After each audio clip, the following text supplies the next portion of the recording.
میں اکثر یہ بات کہتا ہوں، مثال کے طور پر آپ کے پاس پانی ہے نا، ایک ہے کہ آپ اس پانی کی تعریفیں کریں، یہ بہت اچھا پانی ہے اور جناب ٹھنڈا پانی ہے، آپ پانی پئیں گے تو آپ کی پیاس بجھ جائے گی، اور کمال ہے اس میں، اور اللہ تعالیٰ نے اس میں ایسی اپنی قدرت دکھائی ہے، فلاں کیا ہے فلاں کیا ہے. 1 گھنٹہ تقریر کریں پانی کی فضیلت پر، 1 گھنٹے کا بیان کریں. پانی کی فضیلت پر 1 گھنٹہ بیان کرنے کے بعد آپ کی پیاس بجھ جائے گی؟ بجھے گی؟ 1 گھنٹہ اگر 2 گھنٹے بیان کریں پانی کی فضیلت پر تو بجھ جائے گی. 3 گھنٹے کریں تو بجھ جائے گی. اور ایک آدمی ہے جو کوئی فضیلت پہ بیان نہیں کرتا، گلاس میں پانی ڈالتا ہے پی لیتا ہے، اس کی پیاس بجھے گی نہیں بجھے گی؟ ہم دین کے ساتھ بعض اوقات یہی کر رہے ہوتے ہیں کہ اسلام ایسا بہترین دین ہے، اسلام کمپلیٹ کوڈ آف لائف ہے، مکمل ضابطہ حیات ہے، زندگی کے ہر شعبے میں رہنمائی ہے، اور بہت سے شعبوں میں دین پہ عمل نہیں کر رہے ہوتے. اور پھر ہمیں یہ شکوہ بھی ہوتا ہے کہ ہمیں اسلام کی برکتیں کیوں نہیں مل رہی. تو بھائی اسلام کی برکتیں باتیں کرنے سے تو نہیں ملتی. پھر دوسرا مسئلہ یہ ہے کہ ہمارے ہاں یہ جو میں عرض کر رہا ہوں نا کہ دینداری کا تصور کیا ہے، اس دینداری کے محدود تصور کی وجہ سے بہت سی چیزوں کو ہم نے دین سے، آپ یہ کہہ لیں کہ غیر شعوری طور پر نکال دیا ہے، یا ہم نے اپنا اپنا دین سیٹ کیا ہوا ہے. اپنا اپنا دین میں مسلک کی بات نہیں کر رہا، میں کلچر کی بات کر رہا ہوں. پٹھان کلچر بھی ہے، پنجابی کلچر بھی ہے، سندھی کلچر بھی ہے، مختلف کلچر ہیں، اور ہمارے ہاں اسی طرح کے دین کے ورژن ہیں. ایک پٹھان ورژن ہے دین کا، ایک پنجابی ورژن ہے، ایک سندھی ورژن ہے، ایک بلوچی، الگ الگ ورژن ہیں. آپ کو حیرت ہو رہی ہوگی کہ یہ ورژن کہاں سے آ گئے. یہ ہیں. مثال کے طور پر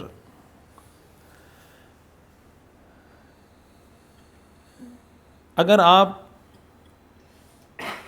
کسی سے یہ سوال کریں کہ بیوی کے ساتھ پارک میں واک کرنا کیسا ہے، سوال ہے کہ شریعت کا سوال ہے نا، دین جواب دے گا نا آپ کو، جائز ہے ناجائز ہے، حرام ہے مستحب ہے مکروہ ہے، کیا ہے، دین کی بات ہے. آپ کا کیا خیال ہے اس پر سب کا جواب ایک ہوگا؟ سب کا جواب آپ کو ایک ملے گا کہ بیوی کے ساتھ پارک میں واک کرنا کیسا ہے؟ جواب ایک ملے گا، الگ الگ ملے گا؟ یہ جو الگ الگ ملے گا، یہ اللہ کا دین الگ الگ ہے یا ہمارے کلچر الگ الگ ہیں؟ تو یہ جو ہم اپنے کلچر کو دین بنا کر اگر ہم پیش کر رہے ہوں تو اس پر عمل کرنے والا دیندار کہلائے گا بے دین کہلائے گا؟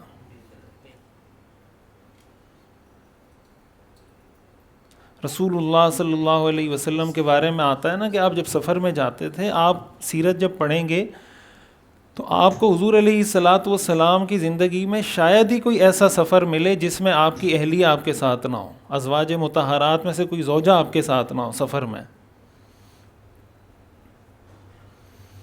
ہمارے ہاں کتنی دفعہ ایسا ہوتا ہے کہ اگر آپ اپنی زوجہ کو لے جانا چاہیں بھی تو آپ کو گھر سے اس کی اجازت نہیں ملے گی، اور اگر آپ لے گئے تو آپ پہ بے غیرتی کا ٹھپا لگ جائے گا. ایسا ہے یا نہیں؟ تو بے غیرتی کا یہ جو ٹھپا لگ رہا ہے، یہ دین ہے بے دینی ہے؟ بولیں. تو اس کو جو دین سمجھ کے کر رہے ہیں، یہ دین کا ورژن ہوا نہیں ہوا؟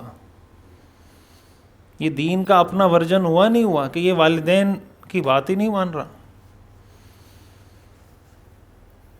حدیث شریف میں آتا ہے رسول اللہ صلی اللہ علیہ وسلم نے حضرت عائشہ رضی اللہ تعالیٰ عنہ کے ساتھ ایک مرتبہ ریس لگائی. کیا لگائی؟ ریس لگائی. یہ صحیح حدیث ہے. آج کے دور میں اگر آپ کو پتہ چل جائے آپ کی مسجد کے امام صاحب نے اپنی بیوی کے ساتھ ریس لگائی ہے پارک میں، تو کیا فتویٰ دیں گے امام صاحب کے بارے میں؟ آپ نماز پڑھیں گے اس امام صاحب کے پیچھے؟ اور ایک دفعہ نہیں لگائی اللہ کے رسول صلی اللہ علیہ وسلم نے، 2 دفعہ لگائی ہے۔ حدیث میں آتا ہے ایک مرتبہ آپ نے ریس لگائی، حضرت عائشہ کی عمر چونکہ کم تھی، وہ فرماتی ہے میں ہلکی پھلکی تھی، میں آگے نکل گئی۔ دوسری دفعہ پھر وہ فرماتی ہیں میرا جسم تھوڑا بھاری ہو گیا تھا، جیسے وقت کے ساتھ عمر بڑھتی ہے جسم ڈھلتا ہے، تو حضرت عائشہ فرماتی ہیں میرا جسم بھاری ہو گیا تھا۔ حضور نے فرمایا پھر ریس لگاتے ہیں، پھر ریس لگائی، حضور آگے نکل گئے۔ آپ نے فرمایا ہاذہ بتلک، میں نے تم سے بدلہ لے لیا، پہلے تم جیتی تھی اب میں جیت گیا۔ یہ روایت 1450 سال بعد ہم تک پہنچی ہے، تو صحابہ کو بھی پتہ ہوگا نا جب ہی ہم تک پہنچی ہے، یا ویسے ہی پہنچ گئی اڑتے اڑتے؟ صحابہ کو کسی کو پتہ نہیں تھا کہ حضور نے ریس لگائی ہے، ہم تک پہنچی ہے تو صحابہ کے ذریعے ہی پہنچی ہے نا۔ اب مثال کے طور پر اگر کوئی کسی کو ایسا انوائرمنٹ ملتا ہے جہاں پہ کوئی بد نظری کا، غیر محرم کا کوئی ایسا وہ نہیں ہے، اور وہ بیوی کے ساتھ ریس لگاتا ہے اور آپ کے کانوں میں وہ بات پڑ جاتی ہے، تو سب سے پہلے تو کمیٹی والے بیٹھیں گے، اجلاس ہوگا امام صاحب کے بارے میں۔ ہمارے ہاں ایسے معاشرے بھی ہیں کہ اگر یہ پتہ چل جائے کہ مسجد کے امام صاحب بزنس کر رہے ہیں، ان کو امامت سے فارغ کر دے۔ ایک تو یہ نا کہ بزنس کرے اور امامت پر توجہ نہ دے، یہ تو غلط بات ہے کہ آپ بزنس کر رہے ہیں، امام بھی ہیں اور آپ تنخواہ بھی لے رہے ہیں اور آپ نمازوں سے غیر حاضریاں بھی کر رہے ہیں، یہ تو غلط بات ہے، تو انڈرسٹوڈ بات ہے۔ لیکن ایک آدمی ہے جو اپنی پابندی کر رہا ہے، نمازیں پڑھا رہا ہے بر وقت، لیکن اعتراض آپ کو یہ ہے کہ یہ بزنس کیوں کر رہا ہے؟ اللہ کے رسول صلی اللہ علیہ وسلم نے بزنس کیا ہے یا نہیں کیا؟ بولیں، شام کا جو حضور نے سفر کیا تھا، حضرت خدیجہ کے ساتھ حضور کا نکاح کیسے ہوا تھا؟ اسی بزنس کے ذریعے تو ہوا تھا۔ حضور کا جو نکاح حضرت خدیجہ سے ہوا تھا تو پہلے تو آپ کے معاملات بزنس کے معاملات تھے، وہ آگے جا کے کنورٹ ہوئے ہیں نکاح کے رشتے میں۔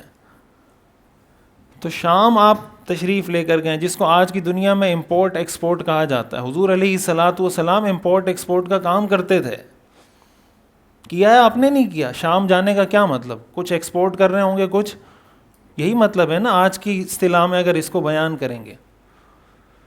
تو کیا ہمارے ذہنوں میں یہ تصور آتا ہے کہ کوئی امپورٹر اور ایکسپورٹر بھی ہو، ساتھ دیندار بھی ہو؟ کیا آپ کہیں کہ مثال کے طور پر کوئی مولانا صاحب ہیں یا کوئی حاجی صاحب ہیں، بہت نیک آدمی اور امپورٹر ہیں، یا مفتی صاحب ہیں اور ایکسپورٹر ہیں، تو چھوٹتے ہی اس کے دماغ میں آئے گا کہ یار یہ پتہ نہیں یہ کون سا مفتی صاحب آ گیا، کون سا حاجی صاحب آ گیا۔